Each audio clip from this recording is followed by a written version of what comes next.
Welcome viewers, let me welcome you all to this new video lesson. In this video, we shall be discussing on the last part of the present series of videos on experimental research. We shall be discussing the experimental designs. We shall also compare between the different designs and see that how effectively they are able to control the threats on the internal and external validity of the research findings. Before we proceed further, let us first recapitulate what we have learned about experimental research and the threats involved in experimental research. As we have all been knowing that experimental research is a research which is done under certain control condition. Here one or more variables which are termed as independent variables are manipulated to test hypotheses about one or more dependent variables. Now, what are the threats? The threats are different intervening factors which may work in between the independent and dependent variables, and they need to be taken care of while establishing the relationship between independent and dependent variables. History, maturation, John Henry effect, Hawthorne effect. All these are examples of different threats involved during experimental research. So this has to be controlled. Well, the other way is that we are able to take up different or suitable design for performing the experimental research. Let us understand the symbol system for representing experimental designs, which we will be using in the entire video presentation. And these are the most used symbol for representing experimental design. The first letter is X.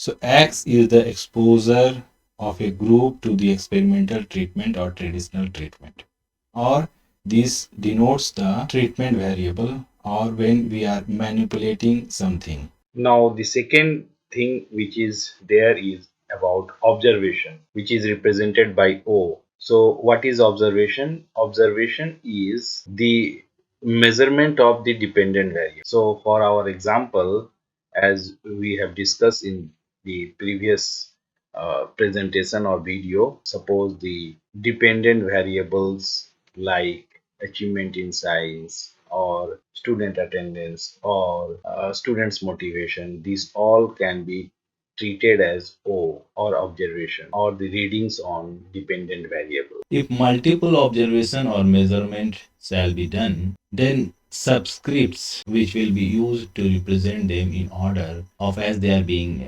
implemented, like observation 1 as O1, observation second is by O2, and similarly O3, O4, and so on. Lastly, symbol R will be representing for the random assignment of the participants in the groups. If the individuals selected as subjects for the experimental research are randomly assigned to the experimental group and the control group, then they will be represented by R. That is prior to the selection or assignment of the participant in the groups, their chances of selection in both the groups were same. So R will be representing that.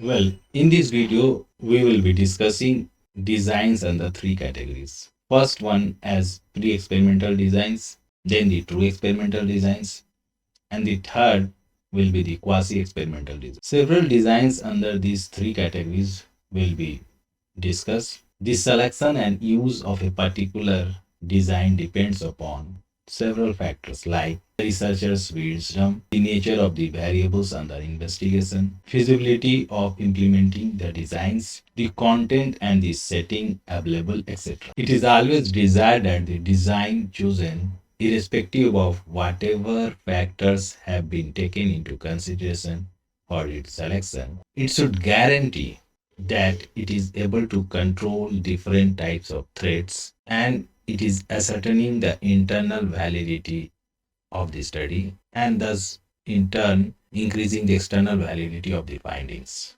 The first type of designs which we will be discussing here comes under the heading pre-experimental designs.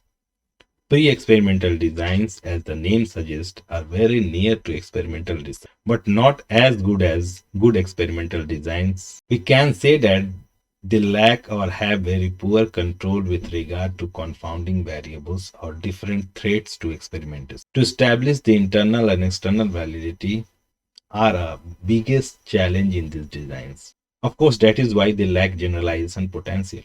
But still, these designs are used as they are very practical to implement and predict or suggest somehow what causal relationship between independent variable and dependent variable. Many a times they are used as a base study before conducting a true experiment.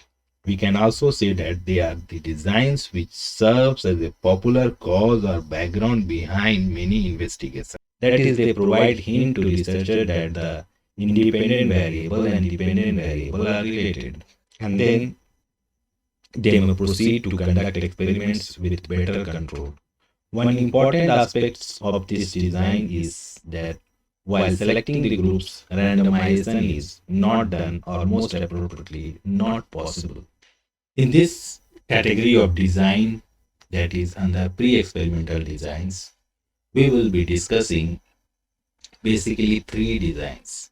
First one short case study. Second one group pre-test post-test design. And the third one is static group comparison design. So let us see all of them one by one. So let us see the first design under pre-experimental design, that is one short case study. Here the researchers takes up a single group and provide them with the treatment or manipulates independent variable so as to study its effect on the study group or experimental group. And thus by investigating the changes in the independent variable, observes the changes on the dependent variable. So in turn, he tries to establish what is the relationship between the independent variable or the treatment and the observed dependent variable. It is just like giving a particular exposure to individual or group and getting the feedback.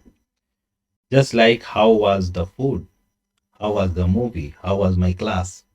Let us see some more examples. Suppose, for example, if the researcher teach a group of students with activity-based teaching or learning, and then try to see if it produces any significant change in the student's achievement after the treatment classes, then the changes may be interpreted due to the experimental treatment. Now, this design has several limitations. Like, what if you don't like the people, then how can you like the food prepared by him? And thus, proper care must be taken while interpreting the results obtained out of this research design. As we can notice that this design poses many threats to internal and external validity of the findings, and thus we have to use it whenever there is least possibility of other methods. We will try to understand each threat and its implication, taking our previous example of experimental investigation, that is the effect of activity-based learning or activity-based method on student achievement. As we are not sure about any undesirable experience which the experimental group may have received before the treatment or any such experience being happened in between the treatment. So there are several threads involved in this design. As activity-based classes in science may be taken by the researcher, it may happen that the school science teacher reprimand to class for not doing well in their assigned project on science. It may also happen that the experimental group has started to attend a coaching class in science in the evening hours. So it may hamper the research study. Thus, history is always a threat to the study. Secondly, maturation is also a threat. It may also happen that too much of exposure to the treatment may have made them wiser on how to respond on the dependent variable or the criterion variable, or simply it may have made them more wiser. It may be that nobility of the treatment may have also led towards producing the results. Subject mortality, that is dropout of the subjects during the treatment, also poses threat to the internal validity of the findings. However, as per the nature of the design and not presence of any other groups or control group, there is auto control to different other threats. As we can see here in the table, like testing, regression, instrumentation, selection interaction, also other threats linked to external validity like multiple treatment interference or pre-test treatment interaction is also not an issue, or most appropriately not applicable in these designs. Okay, the second designs under the pre-experimental design is the one group pre-test post-test design. To understand it, you can follow the diagram.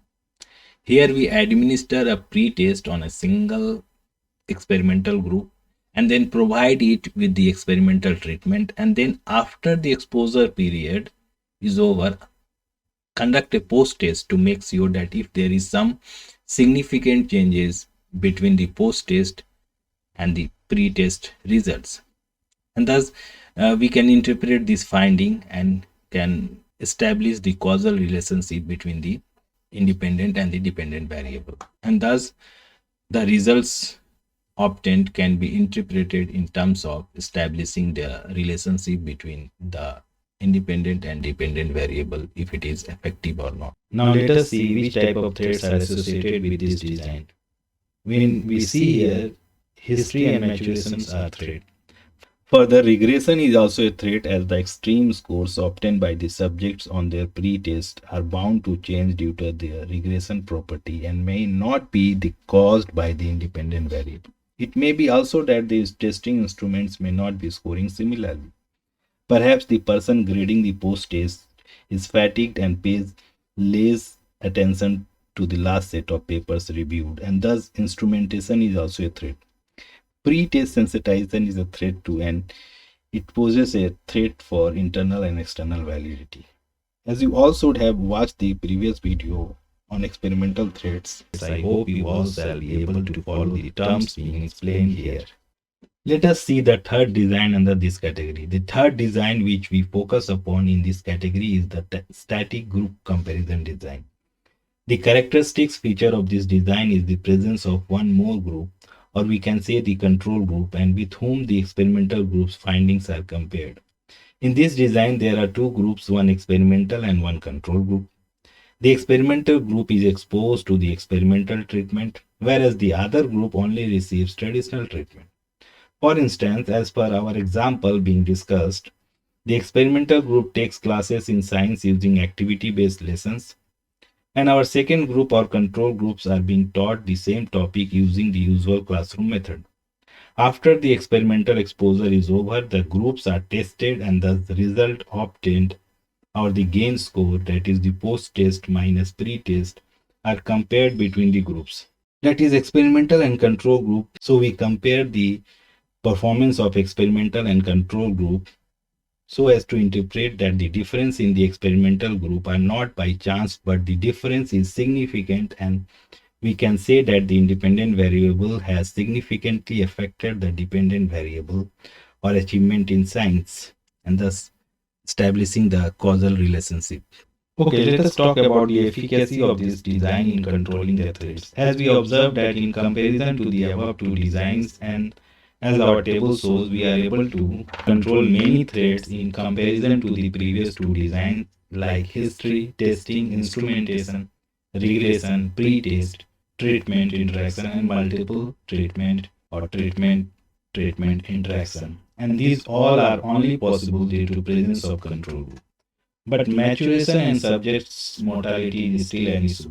Once again, I share with the viewers that to understand these designs in better way and also to understand the threats, all the viewers need to watch the previous two videos and then only watch this video, and then only we'll be able to understand this experimental design and in effective way.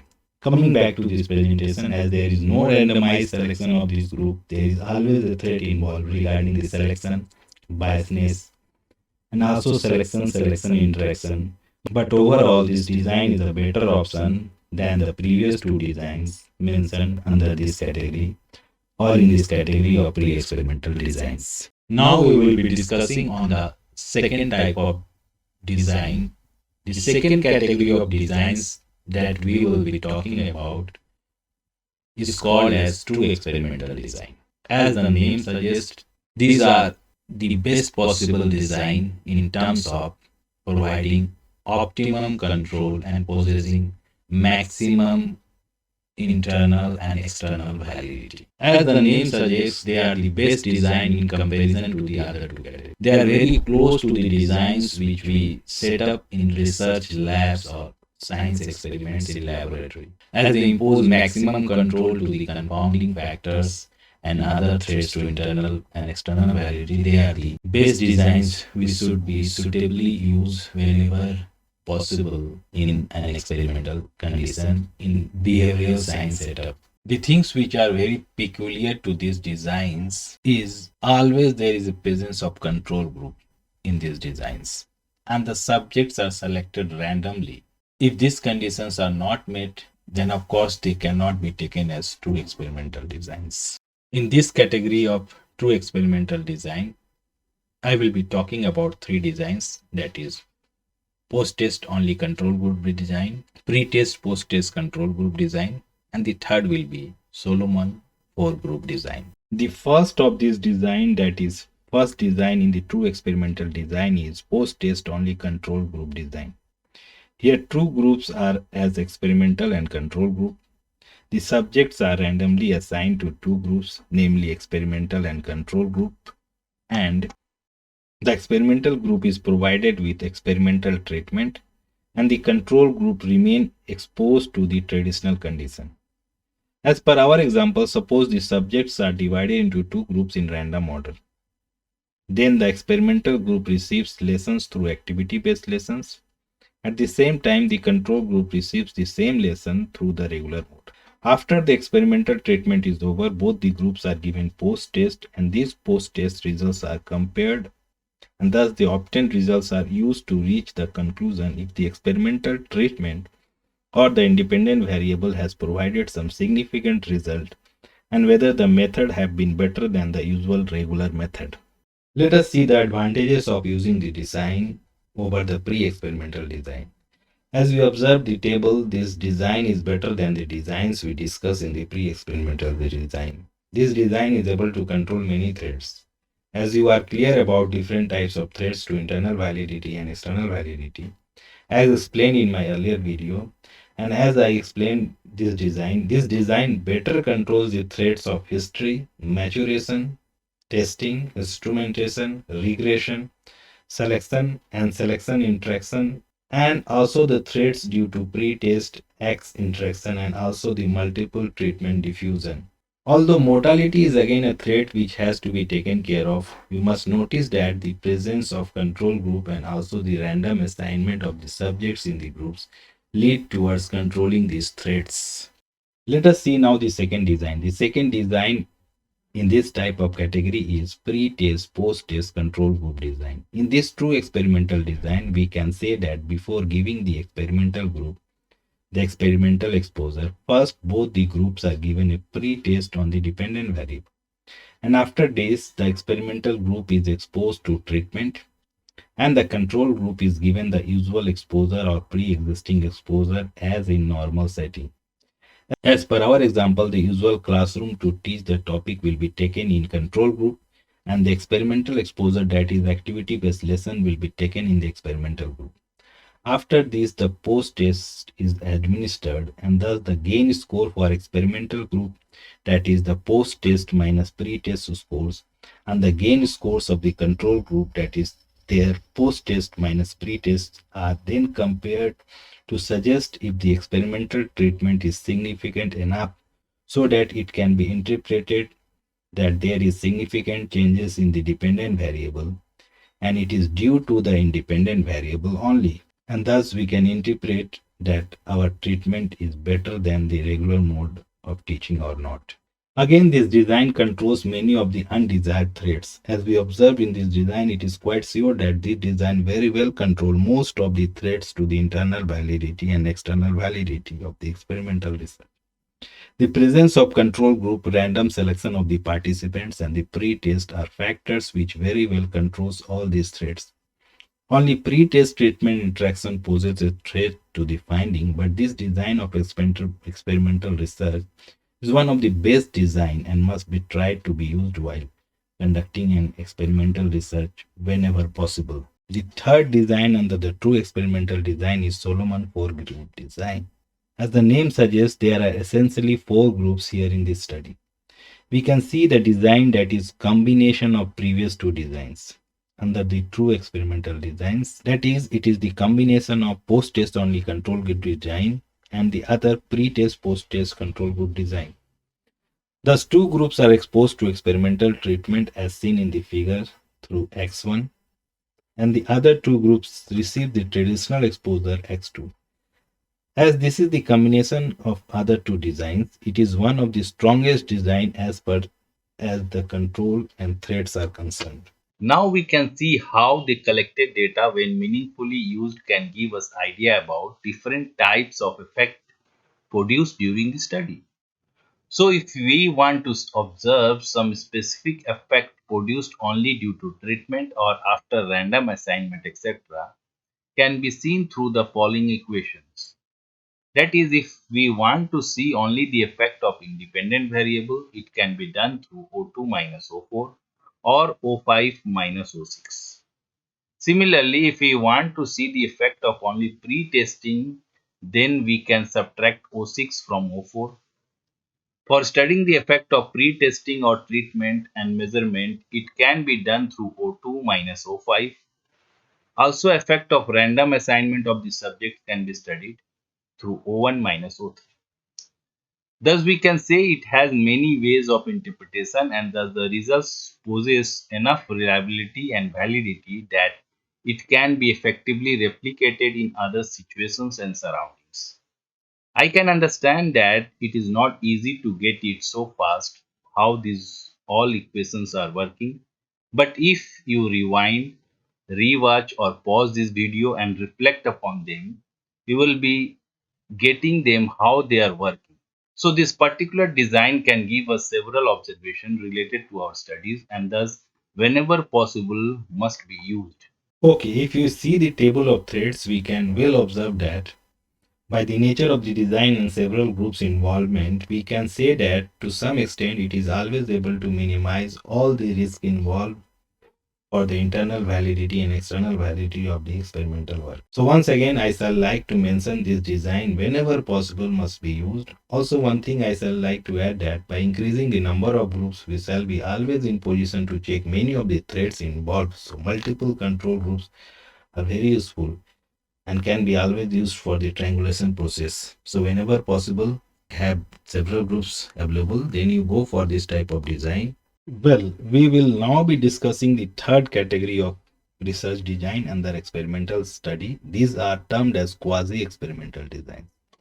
These designs, as per the name suggests, are not too much strong designed as true experimental design, but poses to some extent too many similarity to true experimental design. One more particular nature of quasi-experimental design which makes them more suitable over true experimental design is that their configuration or structure are too much practical and feasible and can be easily implemented in the real setting of studying human behaviors. Apart from true experimental studies where too much control and randomization is ensured but are quite many times becomes difficult to implement. Quasi-experimental design thus provides an alternative so that the experiments can be carried out or implemented easily and also the internal validity and external validity can be ensured. The peculiar nature of this design is that this design does not ensure or we can say when randomization cannot be possibly done is carried out. For example, in schools when we try to go for randomization process and try to make both the groups somehow or to some extent equal, it may lead towards disturbing the class composition. We may need to ask some children to get to some other class or section, or may ask some students to join this section to make the groups equivalent and random so as to ensure the equivalence of the group. And many times it may not be practically allowed by the school administration, and thus we need to go for quasi-experimental design. Although this design does not guarantee randomization, but are designed in a ways to control many of the threats. And thus this design due to their practicability are the most used methods while conducting experimental study in social science area. Well, in this category of designs, I will be discussing three different designs. First one is non-equivalent control group design. Second one is time series design. And the third one is counterbalance design. So let us see. Okay, the first design under this category is the non-equivalent control group design. And as the name suggests, there exist two groups in this design where the participants in the group are not randomly selected. At the start of the study, both the groups are administered with a pre-test on the dependent variable. As per our example, it can be the test of achievement in science.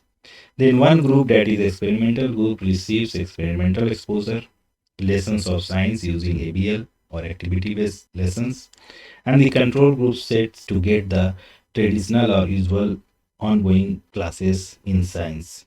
After the exposure period, the groups are post-tested on the dependent variable again, and thus the results provides or suggest whether the independent variable works effectively or not, or if it has significant effect on the dependent variable. If we talk about the threads involved in this design, well, here regression and selection interaction and pre-test sensitization poses threats. But the existence of control group and pre-test and post-test design makes the design capable of controlling many confounding threats to the study. Let us see the second design in this category. The second design involves only one group, or most appropriately only the experimental group. This has been named as time series design. The experimental group is repeatedly pre-tested and then the experimental exposure is provided to it. And after the experimental exposure, the experimental group is repeatedly post-tested. Thus, the results are obtained and interpretation is done about the causal relationship between the independent and dependent variable. It has to be seen the working efficiency of this design. The repeated pretest ensures the subject consistency of performance on the dependent variable. And thus, the consistent performance of subjects on post-test can only reveal the real effectiveness of the independent variable on the dependent variable. This time series performance of the subjects on the dependent variable is also used to study their pattern and trend of growth by plotting the test result before and after the treatment. The post-test and pre-test score comparing on different points can reveal several findings and can be reported accordingly about the efficiency of the independent variable on the dependent variable, and also to study the nature of the dependent variable. Well, non-existence of control group or other groups lead towards the challenges or threats in the study related to history, instrumentation, and pre-test sensitization. Many of the other threats are balanced here due to the repeated measures of pre-testing and post-testing. Some threats are also balanced because of the nature of the design, like selection, mortality, etc. Many a times we may add control groups for the triangulation process, and this new design can be termed as multiple group time series or simply multiple time series designs. Now I will be discussing on the last design within this series of designs. The third design under the quasi-experimental is termed as counterbalance design. Here, one or more experimental groups and one or more control groups are exposed to the experimental exposure as well as usual in practice or traditional or regular mode exposure in turn. That is, all the groups receives the experimental exposure as well as other usual exposure in alternative order and then are tested on the dependent variable only justify that the activity-based method is effective in enhancing performance in science. As all the group receive the treatment in whatsoever order, the existence of group differences among the different groups are very well balanced or counterbalanced. And it can be thus well said that if the treatment is effective, it should work in all the groups evenly. And thus, the group efficacy on the treatment justifies the interpretation that the dependent variable has causal relationship with the independent variable. Let us see it through our example. As per our example design, if we take two groups, both not randomly selected, or first group when it is taught using activity-based lesson plans, the other group goes through the regular classes in the traditional method of teaching. Afterwards, both the groups are given tests on their performance in science. After taking the observation, the teaching intervention is interchanged. That is, now the first group goes with the regular classes using traditional method of teaching on science and the second group is provided with the activity-based lesson in science. After the exposure, again, the groups are post-tested for the consistency in the performance. The consistency in the better performance of results after the activity-based lesson for both the groups can be meaningfully interpreted as due to the activity-based learning and can be then only justified that the activity-based method is effective in enhancing performance in sciences. Thus, this design is an efficient design under quasi-experimental designs. Now, when we observe the table on the effectiveness of this design, we can observe the counterbalancing has helped this design to counterbalance the confounding effects of many threats like history, maturation, testing, instrumentation, regression, selection, and subject mortality. But multiple treatment interference also poses a bigger challenge of external validity of this design. Although this design is better alternative if we are using it for studying the effectiveness of only one independent variable, but if the number of these variable increases, then it is really challenging to understand the real effectiveness of them. That is, when we try to study the multiple treatment effect, then we need to be very cautious while interpreting the findings. And that's why we have other designs like factorial designs, Latin square design, etc., which I will be explaining in other videos. I hope all of you have understood the different designs used in experimental research, most appropriately being used in research in social sciences and education. The researcher must possess wisdom, the nature of the study variable as well as the feasibility of the selected design and choose the most appropriate design for his study. And this can only help the researcher to increase the internal and external validity of his study.